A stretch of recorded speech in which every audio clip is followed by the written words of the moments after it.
Շրջարկ վճարողները 2025-ի առաջին և երկրորդ եռամսյակների համար կստանան աջակցություն։ Տեղեկությունը փոխանցում էին ՊԵԿ-ից։ Առևտրական գործունեություն իրականացնող շրջանառության հարկ վճարողները ծրագրի շրջանակում աջակցություն ստանալու համար պետք է էլեկտրոնային եղանակով հարկային մարմին ներկայացնեն դիմում compensation.tax.service.am էլեկտրոնային փոստի հասցեին։ Դիմումի հետ միասին անհրաժեշտ է ներկայացնել նաև 2025 թվականի հունվարի 1-ի դրությամբ ապրանքային մնացորդի մասին տեղեկություններ։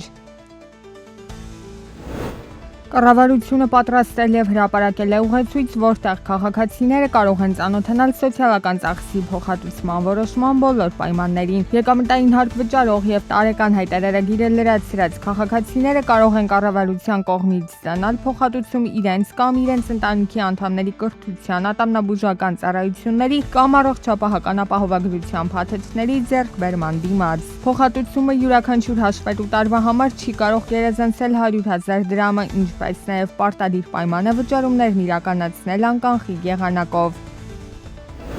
Բարսելոնա քաղաքում մարտի 3-ին մեկնարկել է համաշխարհային բջջային կոնգրես 2025 միջոցառումը, որին բարձր տեխնոլոգիական արդյունաբերության նախարարությունը արդեն երրորդ անգամ ներկայանում է հայկական միասնական տաղավարով, հնարավորություն ընձեռելով հայրենական տեխնոլոգիական ընկերություններին ներկայացնելու իրենց արտադրատեսակները, ծառայություններն ու նորարարական լուծումները։ Ցուցահանդեսը բջջային տեխնոլոգիաների և կապի ոլորտի առաջատար միջազգային միջոցառում է, որտեղ ներկայացվում են կապի նորագույն տեխնոլոգիաներ, արհեստական բանականության լուծումներ և այլն։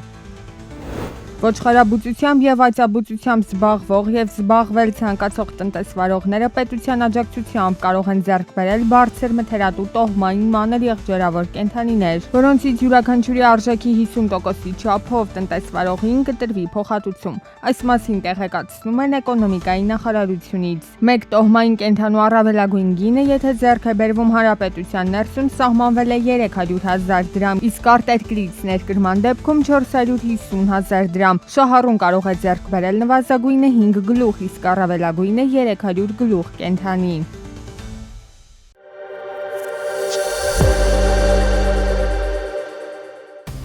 Համաշխարհային պարտքը աճել է մոտ 7 տրիլիոն դոլարով։ 2024 թվականին այն կազմել է 318 տրիլիոն դոլար, սա ռեկորդային ցուցանիշ է։ Փորձագետները կանխատեսում են, որ այս տարի փոխառությունները կշարունակեն բարձր մնալ, հատկապես Միացյալ Նահանգներում, Ֆրանսիայում, Չինաստանում, Հնդկաստանում և Բրազիլիայում։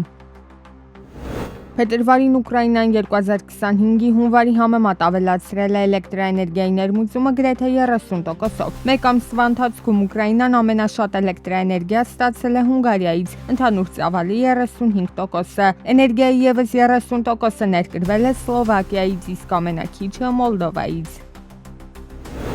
Ռուսաստանում տուգանքներ են սահմանվել ԵԱՏՄ-ից բեռնափոխադրումների ընթացքում կաբոտաժային փոխադրումների խախտումների համար։ Կաբոտաժային ավտոմոբիլային փոխադրումների իրականացումը, ինչպես նախկինում, ենթադրում է վարորդի նկատմամբ վարչական տուգանքի նշանակում 150,000-ից մինչև 200,000 ռուբլի։ Բացառություն են կազմում բեռների կաբոտաժային ավտոմոբիլային փոխադրումները, որոնք իրականացնում են ԵԱՏՄ անդամ երկրներից մեկի տարածքում գրանցված փոխադրողները։ Օրենքը ուժի մեջ կմտնի սեպտեմբերի 1-ից։ Թուրքիան ցանկանում է, որ թուրքական Ջեյհանով մատակարարումները վերսկսելուց անմիջապես հետո Իրաք-Թուրքիա նավթամուղը աշխատի առավելագույն հզորությամբ։ Խողովակաշարով մատակարարումները Թուրքիան կասեցրել է 2023 թվականի մարտին, այն բանից հետո, երբ միջազգային առևտրային պալատը Անկարային պարտավորեցրել է $1.5 միլիարդ փոխհատուցում վճարել Բաղդադին 2014-ից 18 թվականներին չարտոնված արտահանման համար։ Անկարան դեռևս հաստատում չի ստացել մատակարարումների վերսկսման մասին։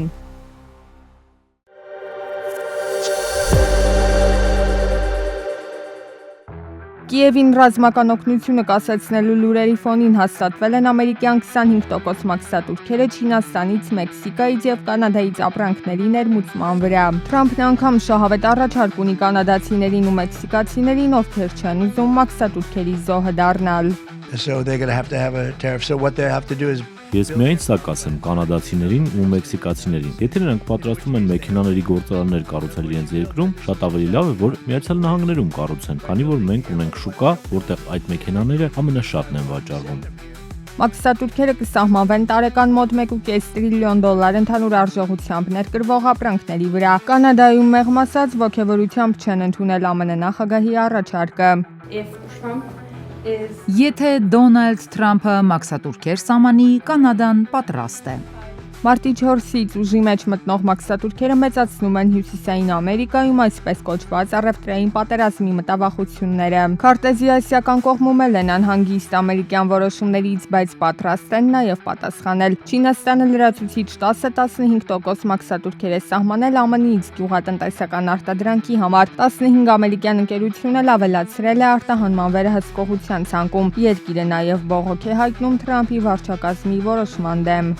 Չինաստանը հայց է ներկայացրել ԱՄՆ-ի դեմ առևտրի համաշխարհային կազմակերպության վեճերի կարգավորման մեխանիզմների շրջանակներում կապված ԱՄՆ-ի կողմից մաքսատուրքերի վերջին բարձրացման հետ։ ԱՄՆ-ի միակողմանի սակագնային միջոցները լրջորեն խախտում են առևտրի համաշխարհային կազմակերպության կանոնները եւ խաթարում Չինաստանի ու ԱՄՆ-ի միջև առևտրատնտեսական համագործակցության հիմքը։ Խաղում են գերտերությունները, հետևանքները այս կամ այն չափով կզգացվեն նաև Հայաստանում, քանի որ մաքսատուրքերը չեն վերաբերում Հայաստանից արտահանվող ապրանքներին, անմիջական ազդեցություն Հայաստանի տնտեսության վրա չի կանխատեսվում։ Գլոբալ առևտրային հարաբերությունների փոփոխությունները, սակայն անուղղակի ազդեցություն մեր երկրի տնտեսության վրա կարող են ունենալ։ Օրինակ, եթե մաքսատուրքերի պատճառով որոշ ապրանքների գներ բարձրանան միջազգային շուկայում, դա կարող է ազդել նաև Հայաստանի ներմուծման եւ արտահանման ծավալների ու գների վրա։ Փորձագետների կանխատեսումները դեռ զգուշավոր են։ Թրամփի վարչակազմը իրականում անկանխատեսելի է, հետագա հետևանքներն ու իրադարձությունները կապված են 24/7 կայացվող, երբեմն էլ փոփոխվող որոշումների հետ։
Եղեգնաձոր համայնքին կվերադարձվի 2 հողամաս 1 հեկտար եւ կես հեկտար մակերեսներով։ Գլխավոր դատախազության պետական շահերի պաշտպանության վարչությունը հայցապահանջով խնդրել էր դատարանին անվավեր ճանաչել Եղեգնաձոր համայնքի եւ ՍԲ-ի միջև 2007 թվականի ապրիլի 3-ին կնքված առողջարքի պայմանագրերը ու կիրառել անվավերության հետևանքներ։